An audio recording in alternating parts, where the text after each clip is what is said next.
Well, you talk about research as a manager when you sign a new player, especially if it's for a lot of money, you almost put your neck on the line every single time, don't you? How much research do you personally do before pulling the trigger on a player? Yeah, quite a lot. If I take an example of a player, let's take someone like a Zian Flemming at Millwall, where the head of recruitment would have gone over to watch, would have identified certain characteristics within the player, having met them. That signing actually was done by or a lot of the work was done by one of my coaches at the time, Joe Carnell. So Joe would have done a lot. We all do a lot of work watching players. The recruitment team at the time would statistically analyze that player, and like I said, go out and watch, and back up those initial thoughts.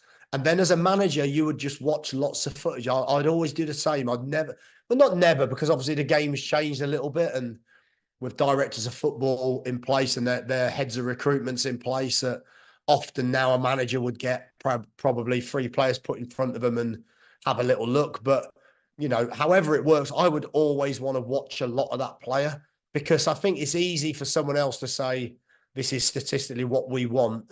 But I think you also have to get a little feel for whether you think that player will fit into your system, and how that player acts on the pitch, and how that player acts off the ball. So yeah, and then of course you would always want to speak to that player. So I think in Zian's case, we had a couple of good conversations over Zoom or over a phone call, and you'd then the club would make a decision. So yeah, pretty involved. I'd like to be pretty involved. I mean, it depends on your club. It depends on that club's philosophy. Depends on the staff at that club. Does a director of football take on most of that? But I think you have to work together. And I think if as a manager or a head coach, if you're immersed in that process, I think that's a good thing for the club. You're not just saying, okay, yeah, just get me one of those players and I'll work with them. Yeah. You want to spend the same amount of time as the scouts would on seeing whether that player's right. And I think that's really, really important. Yeah, I wanted to talk to you about Zian Flemming because, as we know, football's all about relationships, isn't it? And your network seems to be pretty huge. When at Millwall, you signed Zian, who started off at Ajax, and you had Vogie come over from Germany, and you signed to Norre as well, didn't you, before you left? How do players like this actually get onto your radar in the first place, Gary? Again, a combination. Again, these clubs have got vast recruitment teams and heads of recruitment that will they'll see how you want to play, and we will give them, myself and the coaches will give them parameters of how we want to play and what we think each position looks like.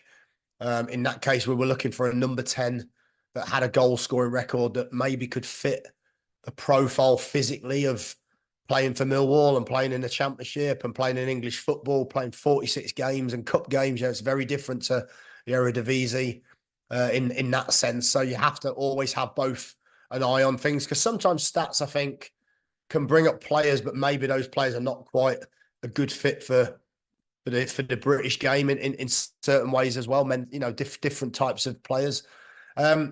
So and also good connections. So speaking to people in Holland that we would know, speaking to people in Germany that we would know, getting a background on those players. All different ways of doing it, whether that's the manager, the coaches, or the recruitment team. I think it's important that you get all the information that you can. And I felt at the time, I remember speaking, really interesting. I remember speaking to David Moyes at West Ham. And Moyes said to me, we brought in the two Czech players, Kufal and Souček. And he said, and they really upped the standards around the place. They brought a different mentality and a different flavour to the team. And he said, and I felt by bringing a couple in, it really worked. And that summer we sort of felt, you know what, I think that's what we need to do a little bit. We need to maybe just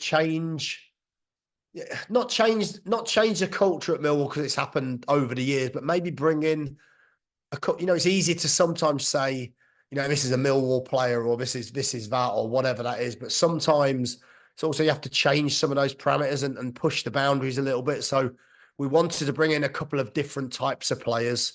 And that's some of the likes of Zian and Vogie, I think, fit the bill really, really well. And And actually, people don't realize, I've spoke about it before in different interviews, but the way they work and the way some of these players' mentality it helps drive the others. Both of those players would stay out for an hour after training when a lot of the other players would be in.